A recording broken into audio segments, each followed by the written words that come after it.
各位观众朋友，大家好，我是西面面黄思伟。很多中文名字啊，长得非常非常像，大家平常在讲的时候都很容易搞混在一起。那其中哮吼、哮喘、气喘这三个疾病名字都非常非常像。那大家想一下，大家觉得这三个疾病其实是指三个不同的疾病呢，还是呢三个指的是一样的疾病，或者是它两相同，跟其中一个不太一样？那答案是，其实哮喘跟气喘两个指的是同样的疾病，它是指一个慢性的下呼吸道有一个过敏发炎的状况，所以在接触过敏源的时候呢，有时候就会反复的发生，有一些支气管狭窄啊，甚至会发出一些咻咻叫的声音啊，这是指哮喘或气喘。但是哮吼却是完全不一样的另外一个疾病，它是指一个急性的上呼吸道感染所造成上呼吸道有一些阻塞的情形，而且它症状通常是一个短期的症状，感染结束之后，其实它症状就会有所改善，就不会再发作。所以我们今天就主要针对哮吼这个疾病来做一个简单的介绍。当然在影片正式内容开始之前，要提醒大家，喜欢我影片的话要记得订阅我频道哦。那到底什么是哮吼？哮吼其实跟感冒我们说喉咙发炎一样，它是一个急性的上呼吸道感染，那也跟感冒一样，它主要是由一个病毒感染居多。那当然比较不一样的地方是它感染的位置比较深层，我们说像是感冒啊、喉咙发炎啊，都是一个我们比较嘴巴张开可以看得到的区域，像是扁桃腺啊，或者是喉咙后面这个地方。但是哮吼感染部分就比较深层，它会在持续往下发生在这个声带附近，或者是这个喉部附近、气管这附近产生的一个发炎反应，就会产生所谓的哮吼。那当然由于发生的位置非常接近这个声带，所以就会让小朋友声音会受到影响。有时候就会发现小朋友怎么突然声音变沙哑啦，然后呢咳嗽的声音也会改变，变得很紧。再严重一点的话，声音会有点像这个小狗叫的声音，这就是哮吼典型的一个状况。那造成哮吼常见的病原体呢，我们说病毒感染为主。那最常见的病毒呢，就是这种副流感病毒。75% 的哮吼啊是由这个副流感病毒感染所造成的。那剩下 25% 呢，其实非常非常多，像是我们 A 型流感或 B 型流感，这都有可能会造成哮吼。那或者像我们讲过的这个呼吸道融合病毒或者是腺病毒，它如果感染到这个喉部这部分呢，也会产生一个哮吼的情形发生。那我们之后有机会讲到另外一个小朋友常见的一个感染，叫做霉浆菌的感染，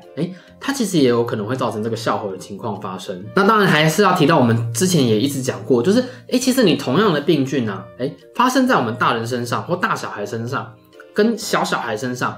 症状会非常非常不一样。我们说像流感病毒啊，我们很少听到说大人感染流感病毒之后产生哮吼，声音会改变沙哑，比较少。但是小朋友就很容易发生，原因就是因为大人的呼吸道其实就比较大一点点，那真正发生感染的时候啊，要发生就是会影响到他声音啊、沙哑啊，或者是咳嗽声音会改变啊，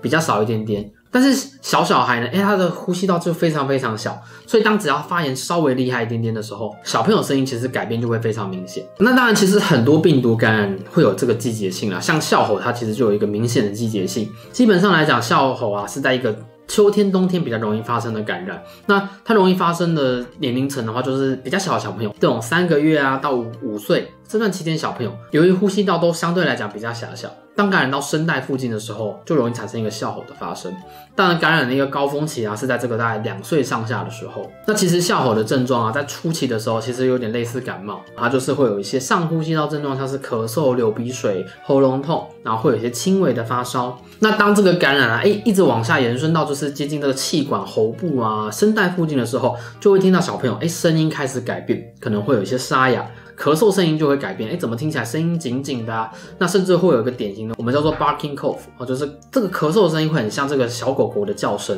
那在更严重一点点的时候呢，当这个发炎变比较厉害的时候呢，甚至有可能会影响这个空气的进出，这时候小朋友就会产生一些呼吸费力、喘的状况。不过一般来说，当爸爸妈妈听到小朋友声音有改变，有些沙哑声音发生的时候，其实大概这个时候就会带小朋友到医疗验所去做检查，这时候就会发现小朋友其实是一个哮吼的情形。那当然会发生声音改变，主要就是因为小朋友呼吸道比较狭窄，当这个气管声带附近受到感染的时候，它就会产生一些发炎水肿，就会慢慢的肿起来，所以在轻微的时候啊，就会发现一些声音沙哑的情形。但是在发炎感染更严重一点点的时候呢，可能就会发生一些呼吸道上的阻塞，这时候呢空气就比较难进出，小朋友就会出现一些呼吸费力或甚至有喘的情形发生。那在这个发炎感染更严重的状况下，当呼吸道变更狭窄的时候呢，甚至就会有一些缺氧情况发生。所以这情形是要相当注意的。那哮吼要怎么治疗呢？在比较大的小朋友，其实他会产生类似感冒症状，可能声音只有一些沙哑情形发生，也不会发生一些呼吸道阻塞的状况。所以在这个状况下，其实治疗跟我们上呼吸道感染其实是类似的，就是我们会给一些症状治疗的药物，让小朋友不要这么不舒服。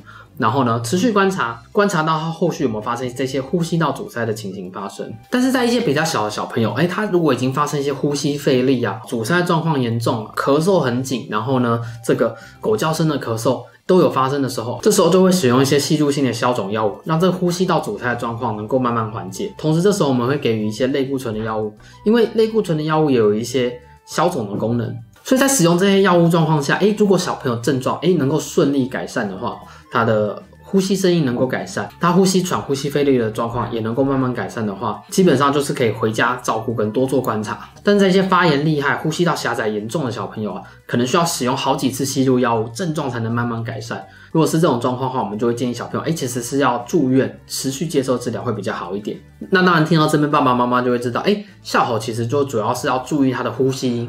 有没有一些呼吸音的改变，有没有一些呼吸费力的情形发生。那当然除此之外，后续追踪也是相当重要的。笑吼的小朋友有差不多 15% 的小朋友后续容易并发像是中耳炎我们支气管炎或者是肺炎的情形。所以我们当然也是要持续追踪避免这些状况发生。那当然最后爸爸妈妈就会问说小朋友声音变得很奇怪咳嗽声音这么紧而且还有一些沙哑的状况发生这个会不会有后遗症那答案是笑吼其实就是像感冒一样，它是一个急性的感染。当这些发炎反应过去了之后呢其实他的声音就会恢复正常，后续也不会产生一些后遗症所以爸爸妈妈不需要太担心小朋友声音的问题。以上就是关于小朋友笑吼的简单介绍，希望大家会喜欢，我们下次再见。如果喜欢我影片的话，要记得订阅我的频道哦。